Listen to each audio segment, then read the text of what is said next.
لا يفتننكم الشیطان كما اخرج ابويكم من الجنة ينزع عنهما لباسهما ليريهما سواتهما. یہ ایسا دشمن ہے، دیکھو اس نے تمہارے ماں باپ کو بے گھر کیا، جنت سے نکلوایا. ابلیس کو گمراہ کرنے کے لیے کوئی اور ابلیس نہیں تھا، اس کا اپنا نفس ہی جس کے اندر استکبار تھا. پھر وہ اکڑ میں آ گیا، اس نے کہا میں تو اس ساری انسانیت کو برباد کر کے چھوڑوں گا جس کی وجہ سے مجھے جنت سے نکالا گیا ہے. وَإِذْ فَرَقْنَا بِكُمُ الْبَحْرَ، اور جب ہم نے فرق کر دیا، کھول دیا، راستہ دے دیا، پھاڑ دیا، چیر دیا تمہارے لیے سمندر کو. فَأَنْجَيْنَاكُمْ، ہم نے تمہیں بچا لیا. وَأَغْرَقْنَا آلَ فِرْعَوْنَ، اور سارے فرعونیوں کو فرعون سمیت تمہارے سامنے، آنکھوں کے سامنے، جس کا تذکرہ سورہ یونس میں تمہاری آنکھوں کے سامنے غرق کیا. انتم تنظرون، تم دیکھ رہے تھے.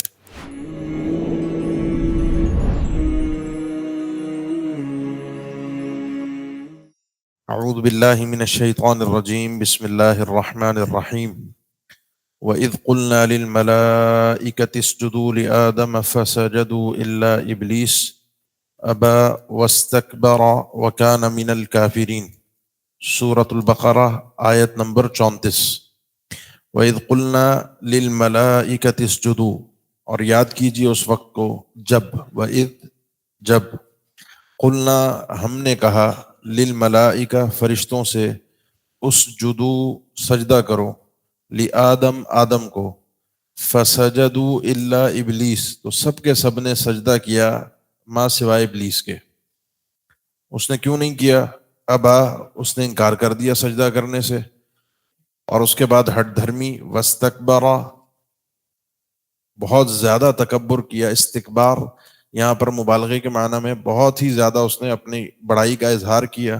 وَكَانَ مِنَ الْكَافِرِينَ، اور تھا ہی وہ کافروں میں سے. یہ کل یہ مسئلے کا آغاز ہوا تھا پچھلی آیات میں. اللہ تعالیٰ نے آدم علیہ السلام کو پیدا کیا اور فرشتوں کے سامنے ان کی افضلیت کو بیان کیا. یہ بہتر ہیں، آدم علیہ السلام بہتر ہیں. کیوں؟ کیونکہ ان کے پاس علم ہے. یہ پہلی فضیلت تھی. یہ دوسری فضیلت ہے کہ اللہ تعالیٰ نے فرشتوں سے آدم علیہ السلام کو سجدہ کروایا. اس سجدے سے مراد کیا ہے؟ اس میں مفسرین نے دونوں باتیں ذکر کی ہیں کہ سجدہ، حقیقی سجدہ جو ہوتا ہے، جو انسان اپنی پیشانی زمین پر رکھ دیتا ہے، وہ بھی مراد ہو سکتا، وہی ہے. بعض علم نے کہا کہ ایک تعظیمی طور پہ ایک جھکنا جو ہوتا ہے کسی کے سامنے، جیسے بادشاہوں کے دربار کا ایک تصور ہمارے سامنے ہے کہ درباری سارے سر جھکائے کھڑے ہوتے ہیں اور بادشاہ گزر کے جاتا ہے. بہرحال جو سجدے کا معنی ہے وہ سجدہ ہی ہے. سجدہ غیر اللہ کے لیے، اللہ کے علاوہ کسی اور کے لیے ہو عبادت کے طور پہ، عبادت کے طور پہ، تو یہ پہلے بھی حرام تھا، اب بھی حرام ہے، شرک ہے.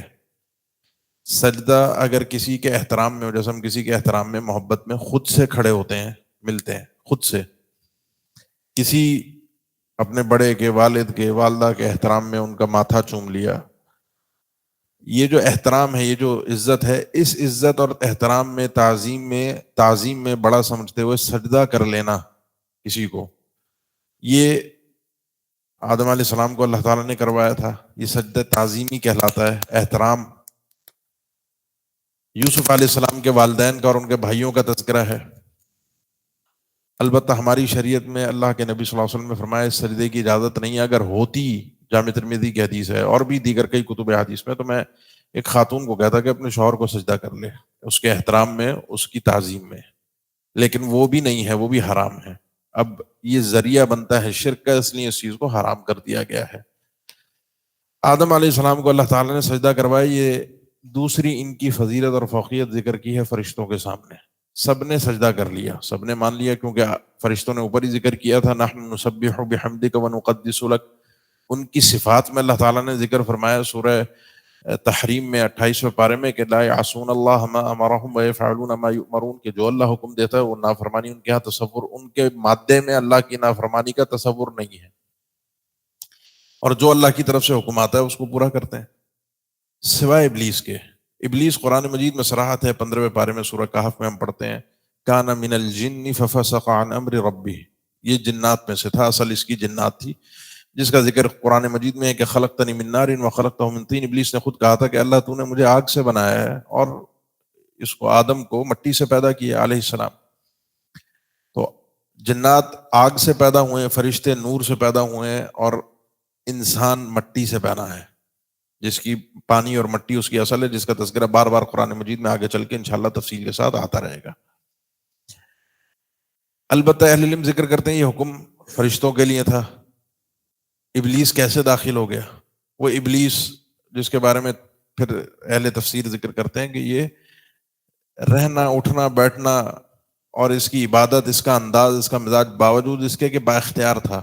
فرشتے لا یعصون اللہ ما امرہم، ابلیس با اختیار تھا، جنات مکلف ہیں، با اختیار ہیں، لیکن وہ اپنے اختیار سے اللہ کی عبادت کر کر کے فرشتوں کی صفت اس نے اختیار کر لی تھی۔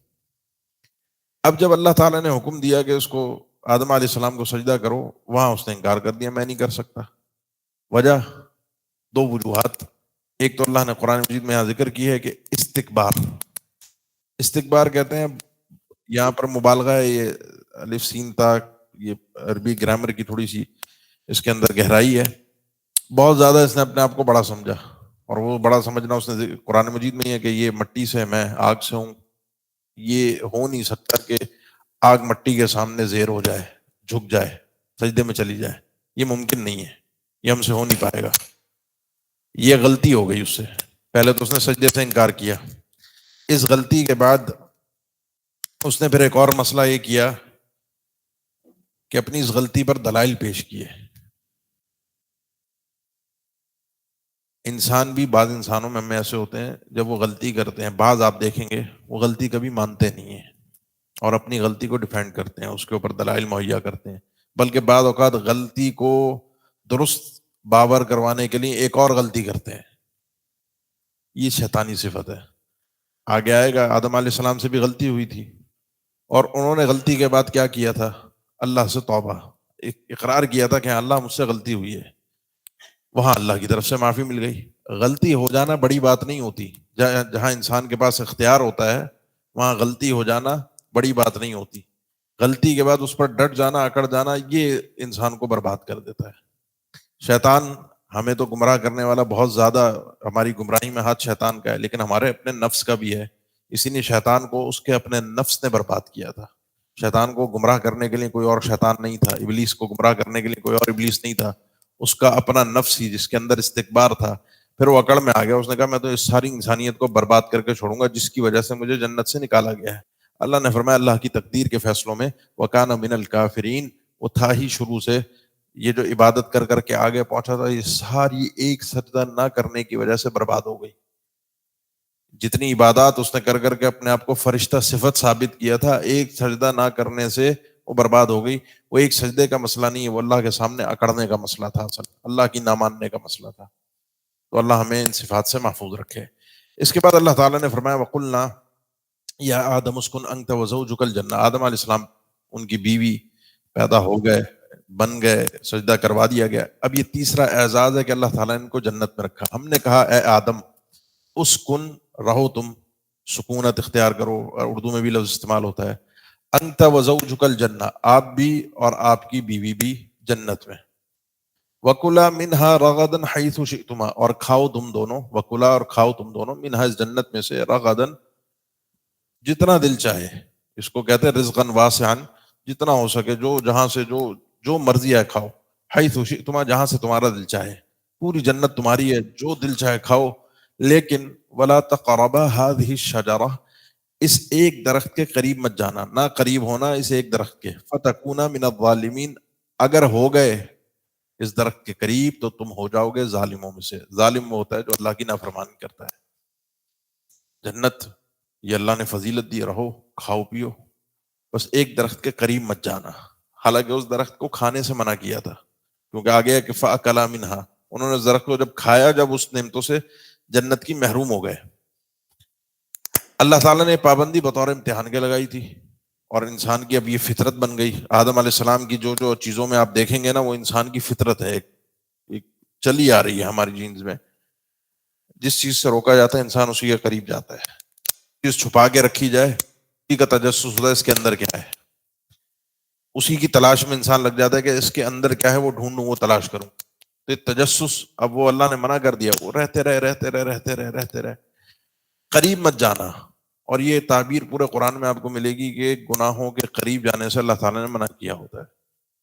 یہ ہوتا ہے، اس کو کہتے ہیں سد الذرائع یا سدن للذریعہ۔ اہل علم اس قاعدے کو استعمال کرتے رہے ہیں کہ وہ راستہ بھی بند کر دیا جائے جو راستہ انسان کو گناہ کی طرف لے کر جاتا ہے، اس راستے کے قریب بھی انسان نہ ہو، اس گلی میں بھی نہ جائے جو گلی، وہ راستہ بھی اختیار نہ کرے جو راستہ انسان کو گناہ کی طرف لے کر جاتا ہے۔ اسی لیے کہتے ہیں بری صحبت، برے دوست، بری گیدرنگ اچھی نہیں ہے۔ حالانکہ انسان ہے، اس کے ساتھ بیٹھنے میں، میل جول میں کوئی مسئلہ نہیں، لیکن جب آپ بیٹھیں گے وہ آپ کے اوپر اثر انداز ہوگا، اس کی سوچ، اس کے افکار، اس کی باتیں، اس کا اسٹائل آپ کو خراب کرے گا، تو قریب مت جانا۔ اب یہ جنت تھی، آدم علیہ السلام رہتے، اگر میں ایک ویسے مفروضے پر بات کر رہا ہوں، نہ کھاتے، ہم بھی پیدا ہو جاتے، ہم بھی جنت میں ہوتے، لیکن اس جنت میں اور اس جنت میں جس میں اب ہم انشاءاللہ اللہ کی توفیق، اس کی مہربانی اور رحمت سے جائیں گے انشاءاللہ، اللہ ہم سب کو جنت میں داخلہ۔ یہ جو جنت ہوگی، اس جنت میں اور اس جنت میں ایک فرق ہے، اور اس جنت میں اب جو ملے گی اس میں لہم ما یشاؤون فیہا ولدینا مزید کلوا واشربوا ہنیئا بما اسلفتم فی الایام الخالیہ۔ جو دل چاہے، جیسا دل چاہے، پوری جنت تمہاری ہے، جہاں دل چاہو جاؤ، جو دل چاہے کھاؤ، جیسے چاہے زندگی گزارو۔ اب جنت میں کوئی پابندی نہیں ہے، لہذا اب جنت میں اب جب دوبارہ آنا ہے اس کے لیے محنت کر کے آنا ہے، اور یہ اللہ کا پہلے سے طے شدہ قانون تھا، کیونکہ اللہ نے پہلے ہی فرشتوں کو کہا تھا انی جاعل فی الارض خلیفہ، یہ انسان بنا زمین کے لیے ہے، زمین سے رہ کر پھر جنت میں آئے گا۔ صرف آدم علیہ السلام اور ان کی بیوی جنت میں تھے، اس کے بعد جنت میں رہنا کسی انسان کو نصیب نہیں ہوا۔ فَأَزَلَّهُمَا الشَّيْطَانُ عَنْهَا، ازلہ اس کو کہتے ہیں جیسے بے اختیاری میں پیر پھسل جاتا ہے نا، اس کو زلل کہتے ہیں، پھسلنے کو۔ شیطان نے ان کو پھسلا دیا، ان دونوں کو۔ کن دونوں کو؟ ہمارے اماں اور ابا کو، آدم علیہ السلام اور ان کی بیوی کو۔ اور 8ویں پارے میں سورہ اعراف میں وَقَاسَمَهُمَا إِنِّي لَكُمَا لَمِنَ النَّاصِحِينَ، ایسا دھوکہ دیا اس نے کہ میں تمہارا خیر خواہ ہوں۔ اللہ نے تمہیں جانتے اس درخت سے کیوں منع کیا ہے؟ تعویلیں دیکھیں، اتنا اس نے اعتبار دلایا اپنے اوپر کہ اعلیٰ شجرۃ الخلد وملک لا یبلی، یہ درخت وہ ہے جس کو اگر تم نے کھا لیا تو تم ہمیشہ ہمیشہ اس جنت میں رہو گے، کبھی نہیں نکالے جاؤ گے، اور تمہیں ایسی بادشاہت مل جائے گی جو کبھی ختم نہیں ہوگی۔ حالانکہ وہ تو پہلے بھی تھی، لیکن اس کے دھوکے میں آ گئے۔ فَأَزَلَّهُمَا الشَّيْطَانُ عَنْهَا فَأَخْرَجَهُمَا مِمَّا كَانَا فِيهِ، اس نے نکلوا دیا ان دونوں کو، شیطان نے، ابلیس نے، ان نعمتوں میں سے جن بڑی بڑی نعمتوں کے اندر یہ تھے۔ بلکہ یہ تو ابھی یہاں اختصار ہے، اصل مزہ آتا ہے اس واقعے کو اگر آپ نے پڑھنا ہو نا تو رونگٹے کھڑے کرنے والا یہ واقعہ ہے سورہ اعراف میں 8ویں پارے میں۔ وہاں پر انسان اگر اس کو واقعتاً پڑھ لے تو اس کے خود کے رونگٹے کھڑے ہو جاتے ہیں کہ تمہارے ماں باپ کو اس ابلیس نے جنت میں بے لباس کیا تھا۔ فَأَكَلَا مِنْهَا فَبَدَتْ لَهُمَا سَوْآتُهُمَا وَطَفِقَا يَخْصِفَانِ عَلَيْهِمَا مِنْ وَرَقِ الْجَنَّةِ، جیسے اس درخت کو انہوں نے چکھا تھا فوراً جنت کا لباس جسم سے غائب ہو گیا تھا، اور حیا، حالانکہ تھے میاں بیوی اور اکیلے ہی تھے، لیکن حیا اتنی تھی کہ فوراً ایک دوسرے سے اپنے سطر کو چھپانے لگے اور جنت کے پتوں سے اپنے آپ کو ڈھانپنے لگے۔ اس وقت اللہ نے آواز دی کہ میں نے تمہیں ایک ہی درخت سے منع کیا تھا، أَلَمْ أَنْهَكُمْ عَنْ تِلْكُمَا الشَّجَرَةِ وَأَقُلْ لَكُمَا إِنَّ الشَّيْطَانَ لَكُمْ عَدُوٌّ مُّبِينٌ، میں نے تمہیں بتایا تھا یہ شیطان جو ہے تمہارا دشمن ہے، لیکن تم اس کے بہکاوے میں، اس کے جال میں پھنس گئے۔ یہ اور یہ اللہ نے ہمیں بتایا کہ یہ دیکھو یہ تمہارا دشمن ہے، لا یفتننکم الشیطان کما اخرج ابویکم من الجنہ ینزع عنہما لباسہما لیریہما سوآتہما، یہ ایسا دشمن ہے، دیکھو اس نے تمہارے ماں باپ کو بے گھر کیا، جنت سے نکلوایا۔ جب یہ ہو گیا تو وقلنا اہبطوا بعضکم لبعض عدو، جب جنت سے نکل گئے تو اللہ نے فرمایا، ہم نے کہا اہبطوا، ہبوط کہتے ہیں اوپر سے نیچے اترنے کو، اس کا مطلب یہ کہ جنت اوپر تھی، اب نیچے اترو، زمین نیچے ہے جنت کے، نیچے جاؤ، بعضکم لبعض عدو، تمہارے کچھ لوگ کچھ لوگوں کے دشمن ہوں گے، تمہاری اب دشمنی چلے گی آپس میں۔ اور یہ سب کو اتار دیا، آدم علیہ السلام کو، ان کی بیوی کو، اور ابلیس کو، تم بھی جاؤ، تم بھی جاؤ، تمہاری اولاد آگے رہو، تم بھی ایک دوسرے کے دشمن ہوگے، اور انسانیت بھی آپس میں ایک دوسرے کی دشمن ہوگی، یعنی آدم علیہ السلام کی اولاد بھی ایک دوسرے سے دشمنی رکھے گی۔ وَلَكُمْ فِي الْأَرْضِ مُسْتَقَرٌّ، اور زمین میں تمہارے لیے استقرار ہے، ٹھہرنا ہے، رہنا ہے، اب زمین میں تم رہو گے۔ وَمَتَاعٌ، اور فائدہ اٹھاؤ، جو بھی چیزیں ہیں زمین کی وہ تمہارے لیے ہیں، إِلَى حِينٍ، ایک وقت مقررہ تک، وہ وقت مقررہ ہے کہ جب تک انسان زندہ ہے زمین کے اوپر تو اس کی نعمتوں سے فائدہ اٹھا رہے ہیں، جب مر جائے گا تو اس کا وقت مقررہ قیامت تک زمین کے اندر ہے. کوئی بھی انسان کسی بھی کیفیت میں، کوئی جل کے بم دھماکے سے اڑ جائے، کسی کو مچھلی کھا جائے، کسی کو کوئی جانور کھا جائے، بالآخر دی اینڈ وہ زمین پر پہنچتا ہی پہنچتا ہے، مٹی میں شامل ہوتا ہی ہوتا ہے، کسی بھی شکل میں ہو. جانور بھی کھا جائے پھر بھی وہ گندگی کی شکل کے اندر زمین پر ہی آئے گا، بالآخر اس نے آنا زمین پر ہے. تو وَلَكُمْ فِي الْأَرْضِ مُسْتَقَرٌ، اس آیت پر شیخ عثیمین رحمہ اللہ نے لکھا ہے اسی آیت پر اپنی تفسیر میں کہ انسان کی زندگی زمین پر ہے، کیونکہ اسباب زندگی بھی اب تک سائنس ہمیں یہی بتاتی آئی ہے جہاں تک پہنچی کہ اسباب زندگی بھی زمین پر ہی ہیں. کہیں اور جاتا ہے انسان، اگر چلا بھی گیا یا جائے گا یا پہنچا ہے تو وقتی گیا ہے، وقتی رہ سکتا ہے. مکمل اسباب زندگی، ہوا پانی جو اصل ہے ہماری، وہ زمین پر ہی ہے. اور اس کے بہت سارے اور بھی دلائل ہیں 8ویں پارے میں سورہ اعراف میں بھی، وَجَعَلْنَا لَكُمْ وَلَقَدْ مَكَّنَّاكُمْ فِي الْأَرْضِ وَجَعَلْنَا لَكُمْ فِيهَا مَعَائِشَ، اس زمین میں ہم نے تمہیں تمکین دی ہے اور اس زمین میں تمہاری زندگی رکھی ہے. قَالَ فِيهَا تَحْيَوْنَ وَفِيهَا تَمُوتُونَ وَمِنْهَا تُخْرَجُونَ، اسی زمین میں تم حشر کے ساتھ، اسی زمین میں تم زندہ رہو گے، اسی زمین میں مرو گے، اسی زمین سے اٹھائے جاؤ گے. 16ویں پارے میں بھی ہے جو ہم عام طور پہ دعائے قبرستان میں لوگ جا کر پڑھتے ہیں، منہا خلقناکم وفیہا نعیدکم ومنہا نخرجکم تارۃ اخری، اس زمین سے ہم نے تمہیں مٹی سے پیدا کیا ہے، اسی میں تم مر کے ملو گے اور یہیں سے تمہیں اٹھایا جائے گا. یہ دلائل ہیں اس بات کے کہ انسان کی زندگی اور زندگی کا سامان، اسباب زندگی اللہ نے زمین پر رکھے ہیں، وہ یہی ہے. بہرحال وقتی طور پہ انسان کو ادھر ادھر ہو جائے تو ہو جائے، وہ اسباب زندگی تھوڑے بہت لے جائے تو لے جائے، جب تک وہ ہے، ورنہ اصل جو سسٹم ہے، جو آکسیجن ہے، جو آپ کا پانی ہے، جو آپ کی زندگی، یہ دو بنیادی چیزوں سے بنتی ہے چلتی ہے، وہ زمین پر ہی ہے. فَتَلَقَّىٰ آدَمُ مِن رَبِّهِ كَلِمَاتٍ، حاصل کیے آدم علیہ السلام نے اپنے پروردگار سے چند کلمات، ملے ان کو اپنے پروردگار سے چند کلمات، چند جملے. فتاب علیہ، اللہ نے ان کی توبہ کو قبول فرمایا. انہ هو التواب الرحیم، یقین اللہ تعالیٰ بہت ہی مہربان، توبہ قبول کرنے والا، توبہ کی توفیق دینے والا اور بہت ہی کرم کرنے والا ہے. یعنی آدم علیہ السلام کو جب پشیمانی ہوئی، ندامت ہوئی، احساس ہوا کہ غلطی ہوئی ہے، اس کو احساس نہیں تھا ابلیس کو، آدم علیہ السلام کو تھا. اب یہ اس کی رحمت کا اندازہ کیجئے، کئی مفسرین اس مقام اللہ کی رحمت کا اندازہ کیجئے کہ غلطی کے بعد پھر توبہ کی توفیق بھی دیتا ہے، اور توبہ کی توفیق بھی جو الفاظ ہوتے ہیں وہ بھی سکھا دیے، اور وہ قرآن مجید میں ہی ہے.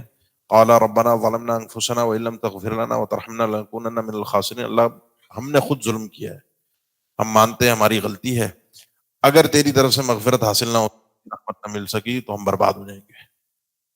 تو ہی سہارا ہے، تو ہی ہمیں نجات دینے والا ہے. اس کے علاوہ کوئی دوسرے کلمات، کوئی دوسرے الفاظ، کوئی واسطہ وسیلہ، کوئی کسی چیز کا، پورا قرآن آپ کے سامنے انبیاء کی دعائیں بھری ہوئی ہیں قرآن مجید میں. کسی بھی دعا کے اندر کسی بھی نبی نے کسی اور نبی کا، ولی کا کوئی واسطہ وسیلہ کہیں بھی قرآن مجید میں ذکر ہی نہیں ہے. یہ الفاظ تھے، کیونکہ ایک واقعہ مشہور ہے کہ جی انہوں نے عرش پر لا الہ الا اللہ اور محمد رسول اللہ لکھا ہوا دیکھ لیا تھا، تو اس کی بنیاد پر انہوں نے اللہ سے دعا کر کے یہ کہا تھا کہ اللہ میرے محمد کے وسیلے صلی اللہ علیہ وسلم گناہوں کو معاف فرما دے. اس کا کوئی ذکر کہیں کسی کتاب میں ہے ہی نہیں، کوئی آتھینٹک کوئی ریفرنس اس کا واقعے کا نہیں ہے، بس ایسے ہی بیان کردہ واقعہ ہے. قُلْنَا اهْبِطُوا مِنْهَا جَمِيعًا، اب ہم نے کہا کہ سب کے سب یہاں سے چلے جاؤ. فَإِمَّا اهْبِطُوا مِنْهَا جَمِيعًا، جنت سے نکل جاؤ، آسمان سے نکل جاؤ، اب زمین پر جاؤ سب کے سب. فَإِمَّا يَأْتِيَنَّكُم مِّنِّي هُدًى، اب تمہاری ایک جنگ چلے گی، کیونکہ اللہ نے فرمایا تھا نا بَعْضُكُمْ لِبَعْضٍ عَدُوٌّ، ایک جنگ ہے تمہاری ابلیس کے ساتھ. اس جنگ میں ابلیس کو بڑے اختیارات حاصل ہیں جو اللہ نے ذکر کیا. انہ یراکم هو وقبیلہ من حیث لا ترونہم، وہ تمہیں دیکھ رہا ہے، اس کی نسلیں تمہیں دیکھ رہی ہیں، اس کو اتنے اختیارات اللہ نے دیے ہیں کہ وہ تمہارے اندر ایسے پھرتا ہے، دوڑتا ہے جیسے تمہارا خون دوڑتا ہے، تمہیں وسوسے کے اندر مبتلا کر دیتا ہے منٹ میں. وہ ہماری رگ رگ سے واقف ہے. آدم علیہ السلام سے اب تک کون کہاں کس کا ویک پوائنٹ ہے سب جانتا ہے. پورے آخری دم تک، مرتے دم تک، جب تک سانس ہے وہ پیچھے لگا ہوا ہوتا ہے، چھوڑتا نہیں ہے. اس کی کوشش یہ ہوتی ہے کہ اس کو پہلے تو جنت سے کسی طرح ہمیشہ ہمیشہ کے لیے محروم کر دے. نہیں ہو سکتا تو چلو کچھ عرصے کے لیے جہنم میں چلا جائے، نہیں ہو سکتا تو جنت میں بھی اگر اس کو جگہ ملنی ہے تو وہ کم درجے والی ملے، اونچے درجے والی نہ ملے. اس کے اعمال اتنے نہ ہو کہ اس کو اچھی جنت مل سکے. وہ آخری دم تک آپ سے پوری اپنی لگن کے ساتھ دشمنی نبھا رہا ہے. اب اس کے پاس تو اختیارات ہیں، آپ کے پاس لڑنے کے لیے کچھ بھی نہیں ہے سوائے اللہ کی ہدایت کے، اور بڑا مضبوط ہتھیار ہے. فَإِمَّا يَأْتِيَنَّكُم مِّنِّي هُدًى، بس جب جب تمہارے پاس آتی رہے گی میری طرف سے رہنمائیاں، ہدایت، ہر نبی کے ذریعے سے، ہر رسول کے ذریعے سے کہ مجھے پہچاننے کے لیے، مجھ تک آنے کے لیے، دوبارہ جنت میں آنے کے لیے رہنمائیاں آتی رہیں گی. فمن تبع ہدایا، اب جو اس ہدایت کے پیچھے چلے گا، اہدنا الصراط المستقیم، جو اس ہدایت کے پیچھے چلے گا. ہم نے سوال کیا تھا اللہ سے سورہ فاتحہ میں، جو اس ہدایت کے پیچھے چلتا رہے گا، فلا خوف علیہم ولا هم یحزنون، وہ بے فکر ہو جائے، ٹینشن فری ہو جائے، نہ اس پر کوئی خوف ہوگا اور نہ وہ غم زدہ ہوں گے. یہ خوف اور غم، ٹینشن، پریشانی، یہ دونوں دل کے مرض ہیں، دونوں دل کے مرض ہیں، اور ان دونوں کا علاج اللہ کی ہدایت میں. اور اس وقت ہمارے سامنے اللہ کی ہدایت کی اور وہ قرآن مجید. شیطان کے خلاف بھی سب سے بڑا ہتھیار یہ ہر طرح سے، اور انسان کے دل کا سکون بھی قرآن مجید میں ہے. ہمارے پاس میرے رہنمائی آتی رہیں گی، جو اس کے پیچھے چلے گا وہ بے ڈر، بے خوف، بے غم اللہ کے سامنے پیش ہوگا. اور قرآن مجید میں آپ یہ دیکھیں گے یہ جملہ بار بار آتا رہے گا. یہی دو مسئلے ہوں گے کل قیامت کے دن، ڈر ہوگا اور غم ہوگا. ڈر ہوگا آگے پتہ نہیں کیا بنے گا، غم ہوگا پچھلی پوری احوال زندگی. انسان بل انسان علی نفسی بصیرہ، انسان کو اپنا تو سب کچھ پتہ ہے کیا کر کے آیا ہے، پکڑا جائے گا.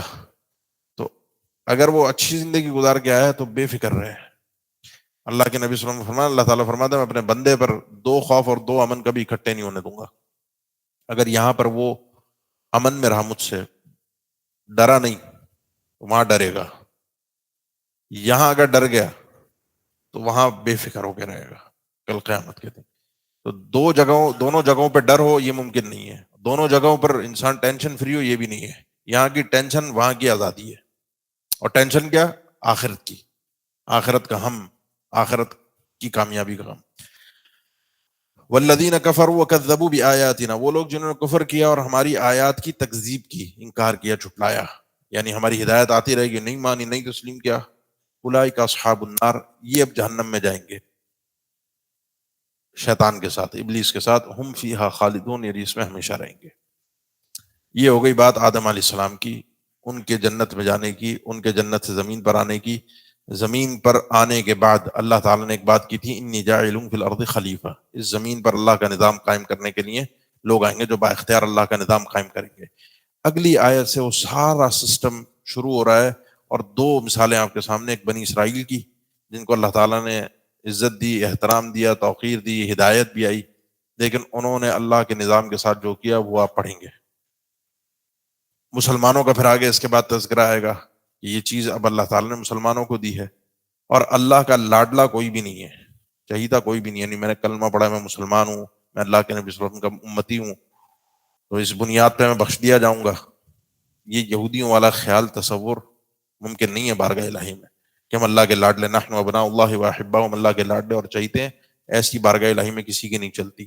چلتی اس کی ہے جو عمل کر کے آیا ہے، اللہ کی مان کے آیا ہے، وہ چاہے کسی بھی خاندان کا ہو، کسی بھی قبیلے کا ہو، کسی بھی زمانے کا ہو، کسی بھی وقت کا ہو. تو آگے اب یہ سارا مضمون شروع ہو رہا ہے. یا بنی اسرائیل اذکروا، اے بنی اسرائیل، بنی اولاد کو کہتے ہیں، بنینا اولاد، اسرائیل علیہ السلام کا لقب ہے. اور چوتھے پارے میں کل طعام کان حلا لبنی اسرائیل الا ما حرم اسرائیل علی نفسه من قبل ان تنزل التوراۃ. اسرائیل یعقوب علیہ السلام کا لقب ہے، ان کی اولاد تھی. اور یعقوب علیہ السلام کا تذکرہ سورہ یوسف میں، 12 بیٹے تھے، 11 نے، یوسف علیہ السلام نے دیکھا تھا نا مجھے 11 بھائی سجدہ کر رہے ہیں، 11 ستارے سجدہ کر رہے ہیں، 12 وہ خود تھے. یہ 12 اولادیں تھیں، اسی سے یہودیوں کے 12 قبیلے ہیں. یعقوب علیہ السلام سے یہودیوں کے 12 قبیلے ہیں. یعقوب علیہ السلام بیٹے تھے اسحاق علیہ السلام کے، اسحاق علیہ السلام بیٹے تھے ابراہیم علیہ السلام کے، ابراہیم علیہ السلام کے 2 بیٹے اسماعیل علیہ السلام اور اسحاق علیہ السلام. اسحاق علیہ السلام کے بعد یعقوب علیہ السلام. نبوت اللہ تعالیٰ نے فرمایا کہ ابراہیم علیہ السلام کے بعد نبوت انہی میں رہی ہے، ابراہیم علیہ السلام کی اولاد میں. چھٹے پارے میں اللہ نے ذکر فرمایا سورہ مائدہ میں 20 آیت نمبر 20 ہے، وَإِذْ قَالَ مُوسَىٰ لِقَوْمِهِ يَا قَوْمِ اذْكُرُوا نِعْمَةَ اللَّهِ عَلَيْكُمْ إِذْ جَعَلَ فِيكُمْ أَنْبِيَاءَ وَجَعَلَكُمْ مُلُوكًا وَآتَاكُمْ مَا لَمْ يُؤْتِ أَحَدًا مِّنَ الْعَالَمِينَ. اللہ تعالیٰ نے وہ نعمتیں تمہیں دی ہیں جو کسی کو نہیں دی پورے جہان میں. تمہارے اندر ہی انبیاء آئے، تمہیں بادشاہت دنیا کی دی. وَجَعَلْنَا فِي ذُرِّيَّتِهِ النُّبُوَّةَ، پھر نبوت انہی کے درمیان میں رہی. یہ ان کی فضیلت ہے، یہ ان کی فضیلت تھی جو اللہ تعالیٰ نے سارے جہان پر ان کو دی تھی کہ قوم کی بنیاد پر، نسل کی بنیاد پر انہی کے اندر نبی رہے. کوئی نبی ان سے اس کے بعد باہر نہیں آیا سوائے محمد الرسول اللہ صلی اللہ علیہ وسلم کے، جو بنی اسرائیل میں سے نہیں تھے، بنی اسماعیل میں سے تھے، اور یہ بھی ابراہیم علیہ السلام کی اولاد میں سے تھے۔ یا بنی اسرائیل، اے بنی اسرائیل، اذکروا، یاد تو کرو، نعمتی التی انعمت علیکم، میری ان نعمتوں کو، ان تمام نعمتوں کو جو میں نے تم پر انعام کی ہیں، یاد کرو۔ یہ صرف ان کو حکم نہیں ہے، مجھے اور آپ کو بھی ہے۔ تھوڑا سا سوچئے، دماغ پہ زور ڈالیے، بچپن سے آج تک جس عمر میں بھی آپ پہنچ چکے ہیں، کتنی اللہ کی نعمتیں ہیں، سوچئے، مفت میں ہے۔ یہ آنکھ، کان، ناک، میں اکثر ذکر کرتا ہوں، میں جب خاص طور پہ ان کو ڈائلیسس کے مریضوں کو دیکھتا ہوں نا، تو عجیب کیفیت ہو جاتی ہے، اللہ کی نعمتیں سمجھ میں آ جاتی ہیں۔ ان کی بیچاروں کی زندگی کو مقصد ہی نہیں ہوتا، بس جا کے ہر 2 3 دن بعد 4 دن بعد وہ تکلیف دے کینولا ان کے جسم میں اس قدر تکلیف دہ ہوتا ہے کہ وہ سیٹ ہوتے ہوتے 3 مہینے لگاتا ہے صرف، کہ اس کی تکلیف کو وہ برداشت کرنے کے قابل ہو جائے، اور ہر 3 سے 4 دن بعد جا کے اپنے باڈی کا خون واش کروا کے آتے ہیں، صرف صاف کروا کے آتے ہیں۔ آپ اور میں مفت میں یہ سب اندر سے سارا سسٹم جو اللہ نے دیا وہ مفت میں صاف ہو رہا ہے۔ وہ ان کی زندگی کچھ نہیں ہے، صرف یہی ہے کہ ہاسپٹل جاؤ، واپس آ جاؤ، کوئی کام کاج کچھ نہیں، وہ بیچارے اسی مرض کے ساتھ زندگی گزارتے ہیں۔ اللہ جو بھی مریض ہے ان کو سب کو صحت عافیت والی زندگی دے، اور ہمیں ان نعمتوں کی قدر کرنے کی توفیق دے۔ بعض اوقات سانس لوگوں کا اٹک جاتا ہے، بعض اوقات مریض آتے ہیں ہاسپٹل کے اندر، آپ جائیں نا تو انسان کو پتہ، اللہ یاد آ جاتا ہے 2 جگہوں پہ انسان کو، ایک ہاسپٹل میں، ایک قبرستان میں۔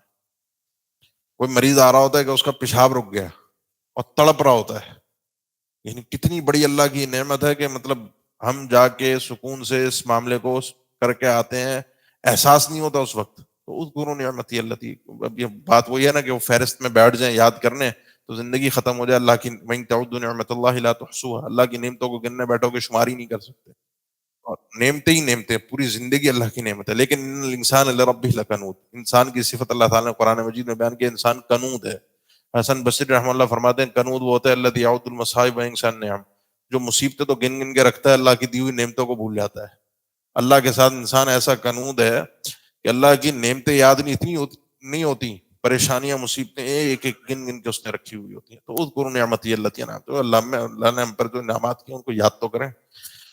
انعمت علیکم، جو میں نے تم پر انعام کیے ہیں، اوفوا بعہدی اوفی بعہدکم، پورا کرو میرے وعدے کو، میں پورا کروں گا تم سے جو میں نے وعدہ کیا اس کو۔ میرا وعدہ کیا ہے؟ میں نے تمہیں ذکر کیا تھا تورات میں، میرا ایک نبی آئے گا، آخری نبی ہوگا، جو بھی ہوگا اس پر تم نے ایمان لانا ہے۔ آگے آئے گا یستفتحون، اس نبی کے انتظار میں، آخری نبی کے انتظار میں اللہ سے دعائیں کرتے کہ وہ بھیج دے، اس کے ذریعے سے ہم دنیا کو فتح کر لیں اور کامیاب ہو جائیں جب بھی کوئی پریشانی مشکل آتی۔ اس وعدے کو پورا کرو، میں نے جو تم سے وعدہ کیا ہے تمکین کا زمین میں، خلافت کا زمین میں، تمہیں عزت دینے کا، آخرت کی کامیابی کا، میں اپنا وعدہ پورا کروں گا۔ وَإِيَّايَ فَارْهَبُونَ، اور خاص مجھ ہی سے ڈرنا، میرے علاوہ مت ڈرنا۔ وَآمِنُوا بِمَا أَنزَلْتُ مُصَدِّقًا لِمَا مَعَكُمْ، اور ایمان لاؤ ان تمام باتوں پر، آمینو ایمان لاؤ حکم ہے، ان تمام چیزوں پر، انزلت جو میں نے نازل کی ہے، جس میں اب جو بات ہو رہی ہے تو قرآن مجید ہے، اور وہ ہے مصدقا لما معکم، وہ جو میں نے نازل کیا ہے وہ تصدیق کرنے والا ہے ان تمام تعلیمات کی، ان باتوں کی جو تمہارے پاس ہیں۔ اللہ کے نبی صلی اللہ علیہ وسلم قرآن مجید، تورات اور موسیٰ علیہ السلام کی تصدیق کرنے والے ہیں۔ یہ تصدیق 3 طرح سے آپ صلی اللہ علیہ وسلم نے اور قرآن مجید نے یہ 3 طرح سے تصدیق کی ہے۔ پہلی چیز اللہ کے نبی صلی اللہ علیہ وسلم کا خود کا ظہور، کیونکہ وہاں نشانیاں بیان ہوئی تھیں، آپ صلی اللہ علیہ وسلم کا آ جانا ان نشانیوں کے مطابق، یہ تصدیق ہے کہ اللہ کے نبی صلی اللہ علیہ وسلم بھی سچے ہیں اور وہ کتاب بھی سچی ہے، کیونکہ اس کے مطابق نبی صلی اللہ علیہ وسلم آ گئے آخری رسول جو ان کی نشانیاں تھیں۔ دوسرے نمبر پہ آپ صلی اللہ علیہ وسلم نے ان انبیاء کو نبی اور رسول قرار دیا ہے، ان کی مخالفت نہیں کی، یعنی ان کو بتایا موسیٰ علیہ السلام سچے نبی تھے، تورات اللہ کی کتاب ہے، لیکن اس میں تحریف ہوئی ہے۔ تیسرے نمبر پر آپ صلی اللہ علیہ وسلم نے ان انبیاء کی جو، یا ان کی تعلیمات کی جو تصدیق ہے توحید کے معاملے میں، یا ایھا الناس اعبدوا ربکم، اے لوگوں اللہ کی عبادت کرو، توحید عقیدے کے معاملے میں آدم علیہ السلام کا جو عقیدہ تھا، جو توحید تھی، جو اللہ کے نبی صلی اللہ علیہ وسلم نے عقیدہ توحید پیش کیا، اور آج جو آدمی اس صحیح عقیدے پر قائم ہے، آدم علیہ السلام کا اور اس کا عقیدہ ایک ہی ہے۔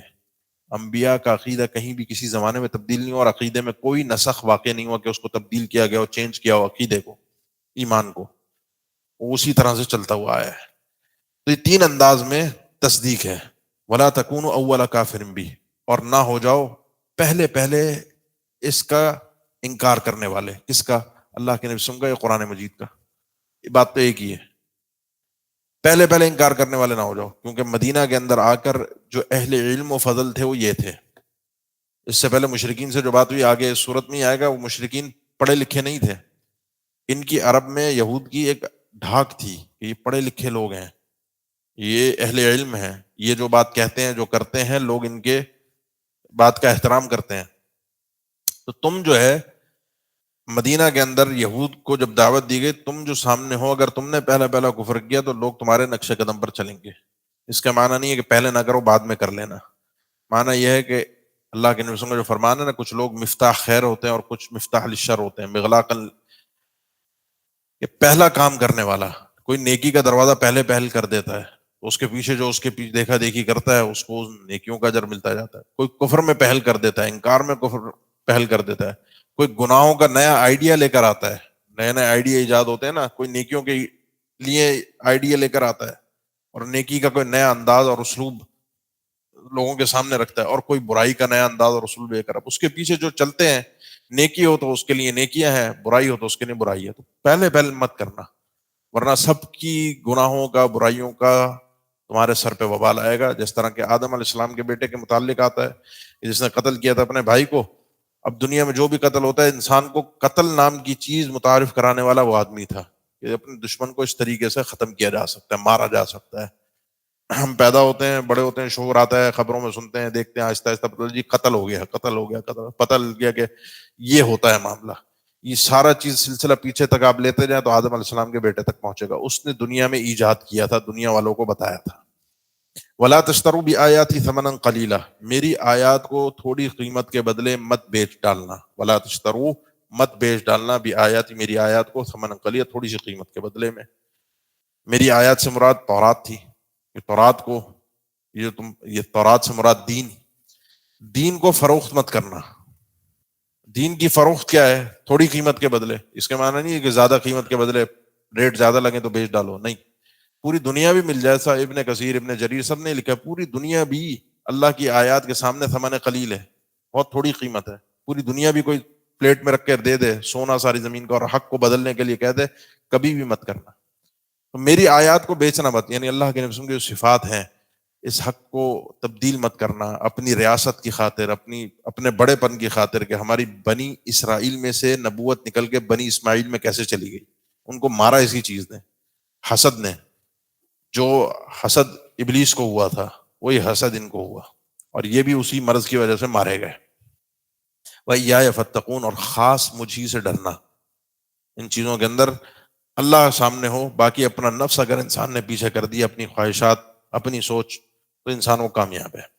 وَلَا تَلْبِسُوا الْحَقَّ بِالْبَاطِلِ، نہ لبس کرنا، لبس کہتے ہیں کسی چیز کو مکس کر دینے کو. مکس مت کرنا، خلط مت کرنا، ملا مت دینا حق کو باطل کے ساتھ. اس میں ہوگا کیا؟ حق اور باطل اگر مل گئے، وَتَكْتُمُ الْحَقَّ، اور تم حق کو چھپاؤ، مت چھپانا. وَتَكْتُمُ الْحَقَّ، اور حق کو کیونکہ حق کو باطل کے ساتھ اگر مکس کر دیا تو حق چھپ جائے گا. وَأَنْتُمْ تَعْلَمُونَ، اس حال میں کہ تم جانتے ہو، تمہیں علم ہے. لوگوں کے سامنے حق کو واضح انداز میں بیان کرو کہ اللہ کے نبی صلی اللہ علیہ وسلم کون ہے، آپ کی صفات کیا ہیں، آخری نبی کون ہے، اور یہی اللہ کے سچے رسول ہیں. اس چیز کو، اس حق کی تعلیمات کو خراب مت کرنا، اس حق کو چھپانا مت. حق کھل کر واضح کر کے بیان کرنا لوگوں کے سامنے. وَأَقِيمُوا الصَّلَاةَ، آگے اس کے بعد ایک آیت کے بعد آ رہی ہے، پھر ہم اس آیت کی وضاحت کرتے ہیں. وَأَقِيمُوا الصَّلَاةَ وَآتُوا الزَّكَاةَ، نماز بھی قائم کرنا، زکوٰۃ بھی ادا کرنا، اور رکوع کرنے والوں کے ساتھ رکوع کرنا. نماز بھی ان پر فرض تھی، روزے بھی ان پر فرض تھے، اور اس نماز کی ادائیگی میں رکوع بھی تھا، اور اس کے اندر اجتماعیت بھی تھی. یہ ساری چیزیں سے ایک آیت سے ثابت ہوتی ہیں. ان کے لیے نماز بھی تھی، زکوٰۃ بھی تھی، اور اجتماعیت بھی تھی جس میں رکوع بھی شامل تھا. وَأَتَأْمُرُونَ النَّاسَ بِالْبِرِّ وَتَنْسَوْنَ أَنفُسَكُمْ وَأَنْتُمْ تَتْلُونَ الْكِتَابَ، تم لوگوں کو حکم دیتے ہو، کیا تم لوگوں کو حکم دیتے ہو نیکی کا. وَتَنْسَوْنَ أَنفُسَكُمْ، اور تم اپنے نفسوں کو بھول جاتے ہو، خود تو عمل نہیں کرتے. وَأَنْتُمْ تَتْلُونَ الْكِتَابَ، اس حال میں کہ تم خود کتاب کی تلاوت کر رہے ہو. أَفَلَا تَعْقِلُونَ، کیا تمہیں عقل نہیں ہے. 2 آیات پیچھے اللہ تعالیٰ نے ایک آیت کے پیچھے فرمایا تھا حق کو چھپاؤ مت. یہاں پر ہے تم لوگوں کو نیکی کی تعلیم دے رہے ہو، وہاں پر حق کو چھپا رہے ہو. یہ فرق ہے. جہاں پر تمہاری مرضی کا حق آ جائے تو وہ تو تم بیان کر دیتے ہو، جہاں پر حق کو تمہارے مفادات ہوں حق کو چھپانے کے، وہاں تم چھپا لیتے ہو۔ اس لیے سچا آدمی وہ ہوتا ہے جس کے پاس علم ہو، وہ علم کو بیان کرے جس وقت حق اور باطل مکس ہو رہے ہوں، اور انسان خاموشی اختیار کر لے، خاموشی اختیار کر لے، یہ حرام ہے۔ سماعون للکذب اکالون للسحت، جس وقت ہاں حق کے بیان کرنے کا طریقہ ہے، حق کو بتانے کا طریقہ ہے، وہ حکمت کے ساتھ ہے، لیکن خاموشی سب کے لیے جائز نہیں ہے۔ سب کے لیے خاموشی کے کوئی حق کہنے والا ہی نہ ہو دنیا کے اندر، ایسا کبھی ہوا بھی نہیں ہے، اور اللہ کے بندے، اللہ کے دین کے محافظ ایسا کرتے بھی نہیں ہیں۔ یہاں پر اس آیت میں دو مسئلے اور ہیں، ایک ہے کسی کو نیکی کا حکم دینا اور خود عمل نہ کرنا، اس کی مذمت ہے۔ تو کیا کرنا چاہیے انسان کو جو ایسی سچویشن ہو؟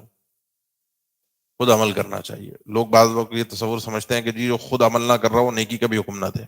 امام ابن کثیر نے اس موقع پہ ذکر کیا، دیکھو آپ پر اور مجھ پر دو اللہ نے حکم فرض کیے ہیں، ایک فرض ہے نیکی پر عمل کرنا، اور ایک فرض ہے نیکی کا حکم دینا۔ اچھا، یہ مذموم ہے کہ انسان نیکی کا حکم دے اور خود عمل نہ کر رہا ہو، اس کی بنیاد پر اگر وہ نیکی کا حکم دینا بھی چھوڑ دے تو ڈبل مذموم ہو جائے گا، ڈبل گناہ گار ہو جائے گا۔ تو اس لیے انسان نیکی کا حکم بھی دے اور نیکی کے اوپر عمل بھی کرے، یہ چیز اس کو مزید، لیکن یہ معیوب ہے کہ انسان نیکی کی تعلیم تو دے رہا ہے لیکن نیکی پر خود عمل نہیں کر رہا۔ وَاسْتَعِینُوا بِالصَّبْرِ وَالصَّلَاةِ، اور استعانت، مدد مانگو اللہ سے۔ یہ سارے ان کو جو آپ احکامات پڑھ رہے ہیں نا، عقیدہ بھی ہے، عمل بھی ہے، فعل بھی ہے، قول بھی ہے، ساری چیزیں تفصیل کے ساتھ اللہ نے ان کو بتائی ہیں۔ ان سب چیزوں میں جب تم چلو گے، حق پر عمل کرو گے، حق بیان کرو گے، تکلیفیں آئیں گی، اور ہر زندگی کی تکلیف میں اللہ سے مدد مانگنا جو ہم نے بھی مانگی تھی، اس کا طریقہ ہے وَاسْتَعِینُوا بِالصَّبْرِ وَالصَّلَاةِ، اللہ سے دو چیزوں کے ساتھ مدد مانگو، صبر اور نماز کے ساتھ۔ اللہ کے نبی کو جب بھی کوئی پریشانی آتی فوراً نماز کی طرف لپکتے۔ نماز انسان کے لیے بڑی پریشانیوں کا حل ہے۔ دوسرا ہے صبر، جس کو کہتے ہیں انسان اپنے آپ کو کنٹرول میں رکھے، انسان اپنے آپ کو روک کر رکھے۔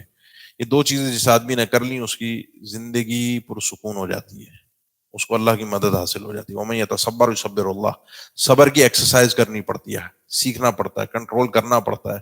یہ ایسا نہیں ہے کہ انسان پیدا ہوا اور وہ صابر تھا، نہیں، صبر کرنا پڑتا ہے، روکنا پڑتا ہے، اپنے آپ کو سکھانا پڑتا ہے، اپنے آپ کو بتانا پڑتا ہے کہ اپنے آپ کو انسان زبان کو بھی روک لے، شکوہ شکایت اللہ کی نہ کرے ادھر ادھر، اپنی تکالیف کو ہر جگہ بیان کرنا یہ معیوب ہے۔ وَإِنَّهَا لَكَبِیرَةٌ، اور یہ چیز بہت بھاری ہے۔ کون سی چیز؟ وَإِنَّهَا، یہ چیز، یہ عمل بھاری ہے۔ کون سا عمل؟ یا تو نماز، یا پھر استعانہ بالصبر والصلاۃ، مدد مانگنا اللہ سے صبر اور نماز کے ذریعے، یا تو یہ کام بھاری ہے یا نماز بھاری ہے۔ دونوں ہی اہل علم نے، اہل تفسیر نے ذکر کیوں کہ ہا ضمیر جو ہے اس کا مرجع کیا ہو سکتا ہے، دونوں ہی ہے۔ الا علی الخاشعین، مگر اللہ سے ڈرنے والوں پر یہ چیز بھاری نہیں ہے، وہ کر جاتے ہیں، وہ نماز کو بھی آسانی سے پڑھتے ہیں، وہ اللہ سے مدد بھی آسانی سے مانگ کر مدد بھی کر دیتا ہے۔ وہ کون ہے خاشعین؟ کون ہے اللہ سے ڈرنے والے؟ کون ہیں وہ؟ لوگ ہیں الذین یظنون، جو لوگ اس بات کا یقین رکھتے ہیں، انہم ملاقو ربہم، کہ یہ لوگ اپنے رب سے ملاقات کرنے والے ہیں، ملنے والے ہیں، کل اللہ کے سامنے کھڑا ہونا ہے۔ وانہم الیہ راجعون، اور یقیناً یہ لوگ اس کی طرف پلٹ کر جائیں گے۔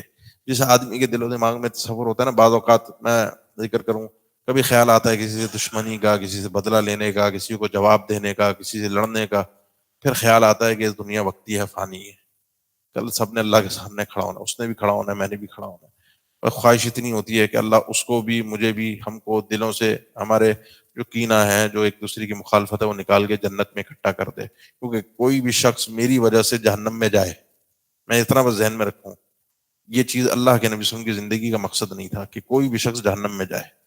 اللہ کے نبی صلی اللہ علیہ وسلم کی پوری زندگی کی کوشش یہ تھی جنت میں۔ تو کبھی کسی کے یہ تصور اللہ کے سامنے کھڑے ہونے کا، یہ انسان کو صبر دے دیتا ہے، یہ انسان کو روک دیتا ہے، یہ انسان کے لیے تکلیفوں کو آسان کر دیتا ہے، یہ انسان کو اللہ کے مزید قریب کرتا ہے۔ نماز بڑی آسان ہو جاتی ہے، نماز بڑی ہلکی لگتی ہے، بھاری مزہ آتا ہے نماز میں کہ کل اللہ کے سامنے کھڑا ہونا ہے۔ اور اسی لیے ابن قیم رحمہ اللہ نے ذکر کیا ہے کہ یہ دو قیام ہے، ایک اس زمین کا قیام ہے، ایک آخرت کا قیام ہے۔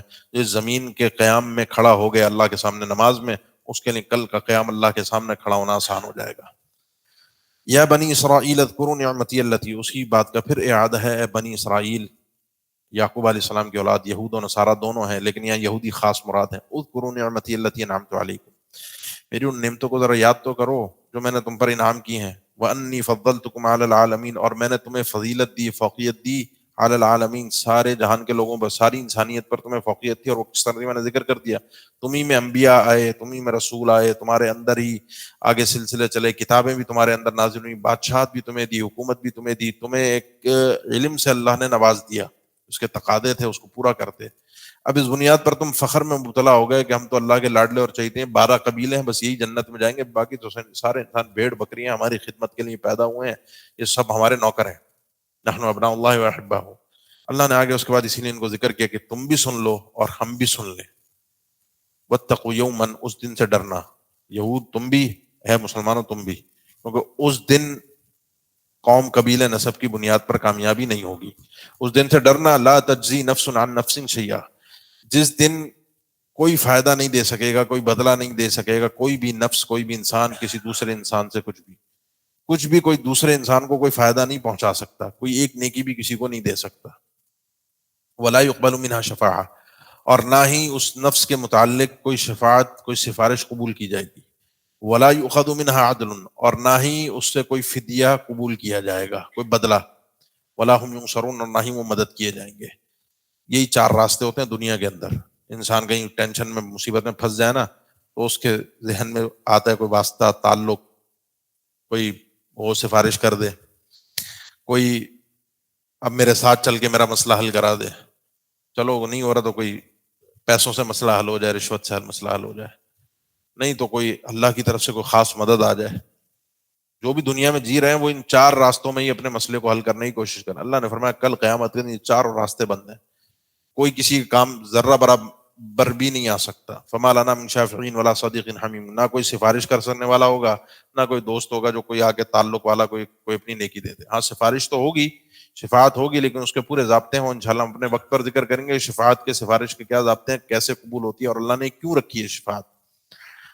باقی رہا کوئی بدلہ، کوئی فدیہ، تو وہ تو اللہ نے ذکر کر دیا، ان الذین کفروا لو ان لهم ما فی الارض جميعا مثله معه ليفتدوا به من عذاب یوم القیامة ما تقبل منهم. کافر اگر کل قیامت کے دن اللہ کے سامنے زمین، پوری زمین کا حجم، اس کا وزن سونے کے بنا کر پیش کر دے، کر نہیں سکتا، کر دے، مجھے اللہ چھوڑ دے، یہ رشوت کے طور پہ مسئلہ لے کے حل ہو جائے، نہیں ہوگا. حدیث میں آتا ہے اللہ تعالیٰ فرمائے گا کہ میں نے تو اتنی، یہ آج تو پوری زمین بھر کے سونا دینے کو تیار ہے، زمین پر جب تو تھا تو اس وقت میں نے صرف سے اتنا کہا تھا میرے ساتھ کسی کو شریک مت کرنا، اتنی سی بات تھی، وہ تم کر کے آ جاتے، جان چھوٹ جاتی آج. لیکن آج تم یہ اتنا سب کچھ دینے کو بھی تیار ہو، جان نہیں چھوٹے گی. وَإِذْ نَجَّيْنَاكُم مِّنْ آلِ فِرْعَوْنَ، ہم نے تمہیں اس وقت کو یاد کرو جب تمہیں نجات دی، تمہیں نہیں دی، یہ تم یہود مدینہ کو خطاب ہے، ان کے بڑوں کو دی تھی. بڑوں پر جو نیکیاں ہوتی ہیں، اللہ کے انعامات ہوتے ہیں، وہ آگے نسلوں تک منتقل ہوتے ہیں، اور نسل والوں کو بھی وہ انعامات اللہ کے یاد رکھنے چاہیے. بعض اوقات ایسا ہوتا ہے نا، کوئی نسل در نسل اس کو کوئی توارث میں کوئی چیز مل جاتی ہے، کوئی نواب کے گھر پیدا ہو گیا، کسی بادشاہ کے گھر پیدا ہو گیا نسل میں، تو وہ سمجھتا ہے یہ تو ہمارا خاندانی بنایا ہوا خاندانی معاملہ ہے.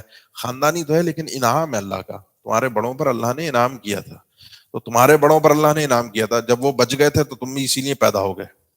تو اس وقت کو بھی یاد کرو، نجیناکم، جب ہم نے تمہیں نجات دی، تمہیں بچایا، من آل فرعون، فرعونیوں سے، فرعون اور اس کے سارے لاؤ لشکر سے ہم نے تمہیں بچا لیا تھا. کب بچایا تھا؟ 2 موقعوں پر. یسومونکم سوء العذاب، وہ تمہیں بدترین عذاب میں مبتلا کرتے تھے، یسومونکم تکلیفیں دیتے تھے، سوء العذاب بدترین تکلیفیں. یذبحون ابناءکم ویستحیون نساءکم، وہ ذبح کر دیتے تھے، اور دوسرے الفاظ میں قرآن میں یقتلون، ٹکڑے ٹکڑے کر دیتے تمہارے بیٹوں کے. کوئی کسی کے بنی اسرائیل میں سے کسی کے بیٹا پیدا ہو جائے اس کو قتل کر دیتے. ویستحیون نساءکم، اور تمہاری عورتوں کو وہ زندہ چھوڑ دیتے تھے. یہ کس لیے تھا؟ تذلیل، اہانت، حقارت کے لیے، نہ یہ مضبوط ہو سکے نہ طاقتور ہو سکے، ہمارے غلام یہ پوری غلام بن کے رہیں. وفی ذالکم بلاء من ربکم عظیم، اور اس چیز میں تمہارے رب کی طرف سے تمہارے لیے بہت بڑا انعام تھا کہ اللہ نے تمہیں اس فرعون سے، اس قدر تذلیل اہانت کے عذاب میں سے نکالا. کیسے؟ وَإِذْ فَرَقْنَا بِكُمُ الْبَحْرَ، اس کی تفصیل تو ویسے سورہ شعراء کے اندر ہے، اگر یہ تفصیل پڑھنی ہو کہ فرعون اور اس کا غرق ہونے کا، وہ تو کئی مقامات پہ قرآن مجید میں ہے، لیکن جو یہ خاص طور پر غرق ہونے کا، اس کا جو موسیٰ علیہ السلام کی نجات کا تذکرہ ہے، سورہ شعراء کے اندر زیادہ وضاحت کے ساتھ ہے، اور 11ویں پارے میں سورہ یونس میں. وَإِذْ فَرَقْنَا بِكُمُ الْبَحْرَ، اور جب ہم نے فرق کر دیا، کھول دیا، راستہ دے دیا، پھاڑ دیا چیر دیا تمہارے لیے سمندر کو، راستہ نکالا، اور وہ ہے جو سورہ شعراء میں ہے کہ وَأَوْحَيْنَا إِلَىٰ مُوسَىٰ أَنِ اضْرِب بِعَصَاكَ الْبَحْرَ، ہم نے موسیٰ علیہ السلام کی طرف وحی کی جو ہاتھ میں لاٹھی ہے اس کو پانی پر، سمندر پر دے مارو، فَانْفَلَقَ فَكَانَ كُلُّ فِرْقٍ كَالطَّوْدِ الْعَظِيمِ، وہ پھٹ پڑا ویسے پہاڑوں کی طرح، بڑی بڑی چوٹیوں کی طرح، پانی ایسے سائڈ پر ہو کے کھڑا ہو گیا اور درمیان سے ان کے لیے راستہ بن گیا۔ یہ دو باتیں ذہن میں رکھیے۔ سورہ 25 پارے میں سورہ شورا میں اللہ نے ذکر فرمایا ہے، سورہ شورا میں نے اس کے بعد والی صورت میں، کہ اس نے فرعون نے کہا تھا فخر کرتے ہوئے الیس لی ملک مصر وہذہ الانہار تجری من تحتی فلا تبصرون، یہ اپنے آپ کا الہ اس نے ہونے کا دعویٰ کہ میں خدا ہوں، اور یہ جو تم دیکھتے ہو یہ محلات جنات تو یہ ساری میرے پاس ہیں، یہ نہریں میرے پیر کے نیچے سے، پانی میرے پیر کے نیچے سے بہ کر جاتا ہے، میرا کنٹرول ہے۔ اسی پانی میں اللہ نے اس کو غرق کیا، اسی پانی میں جس پر اس کو فخر تھا، اور یہی وہ پانی تھا جس پر اللہ نے موسیٰ علیہ السلام کو چھوٹا بچہ ہوتے ہوئے، جس وقت کچھ انسان کو شعور نہیں ہوتا، اسی پانی میں زندہ رکھا تھا، جس کا تذکرہ تفصیل کے ساتھ 20ویں پارے کے اندر سورہ قصص کے آغاز میں ہے۔ کیسے سکون سے اللہ تعالیٰ نے ان کو فرعون کے دربار میں پہنچایا تھا، وہ بچوں کو قتل کرتا تھا بنی اسرائیل کے، قدرت الہی دیکھے، جب وہ آتا ہے اپنی پر، اس نے جو اپنا فیصلہ ہوتا ہے اسی کے گھر میں پلوا کے دکھایا، جو قتل کر رہا تھا بنی اسرائیل کے بچوں کو اسی کے گھر میں پلوایا، اور وہیں پہ زندگی دی، اس پانی کے اوپر ان کو حیاتی دی، اور اسی پانی کے اندر فرعون کو غرق کیا۔ فَأَنْجَيْنَاكُمْ، ہم نے تمہیں بچا لیا، وَأَغْرَقْنَا آلَ فِرْعَوْنَ، سارے فرعونیوں کو فرعون سمیت تمہارے سامنے، آنکھوں کے سامنے، جس کا تذکرہ سورہ یونس میں تمہاری آنکھوں کے سامنے غرق کیا، انتم تنظرون، تم دیکھ رہے تھے، کلیجہ ٹھنڈا ہو گیا۔ ابن کثیر رحمہ اللہ لکھتے ہیں کہ یہ انسان اپنی دشمن کو اپنی آنکھوں کے سامنے اس کا انجام دیکھ لے، یہ انسان کے سینے کو، کلیجے کو ٹھنڈا کر دیتا، اور تمہیں تسلی بھی ہو گئی کہ مر گیا، دوبارہ نہیں آئے گا، دوبارہ یہ ڈر ہونا کہ پتہ نہیں مر گیا زندہ ہے کیا ہوا، اس کو ہم نے تمہارے سامنے پانی میں غرق کر کے رکھ دیا، تمہیں اس کی بادشاہت دے دی، اب تم بادشاہ ہو۔ تو وہ غرق ہو گیا تمہاری آنکھوں کے سامنے، اس کی فرعونیت تباہ ہو گئی۔ اللہ نے تم پر یہ احسان کر دیا، تم نے اپنی آنکھوں کے سامنے اپنے دشمن کو اللہ کی قدرت سے مرتا ہوا دیکھ لیا۔ ہر ظالم کا انجام اللہ کی عدالت میں مختلف ہوتا ہے، پچھلی قوموں کے عذاب بھی دیکھ لیجئے، ویسے بھی دیکھ لیجئے، ہر ظالم کو اللہ پکڑتا ہے، اور ظالم کا ظلم جب پیک پر پہنچتا ہے اس کے بعد پکڑا جاتا ہے، چلتا جاتا ہے، چلتا جاتا ہے، چلتا جاتا ہے، چلتا ہے، متا نصر اللہ، اللہ کی مدد کب آئی، جب پیک پر پہنچتا ہے پھر اللہ کی ظالم پر، اور ہر ظالم کے لیے ایک نئی مثال بنتی ہے، ہر پچھلے حساب کتاب میں پچھلے والے انداز میں نہیں پکڑا جاتا۔ اور اس کی اگر آپ نے وضاحت دیکھنی، تفصیل دیکھنی ہو، اپنے ملک کی تاریخ بھی دیکھ لیجئے، اپنے ملک کے احوال کو بھی غور سے پڑھ لیجئے، ہر ظالم کا الگ الگ انجام رہا ہے، اور وہ عبرت والوں کے لیے عبرت بنتا ہے، لیکن عبرت حاصل کرنے والے بہت کم ہیں۔ یہاں پر ہم اپنے وقت بھی پورا ہو گیا ہے، اور بات بھی کسی حد تک پوری ہو گئی، خیر بات تو چل رہی ہے، کنٹینیو ہے، ہم آگے چلیں گے انشاءاللہ۔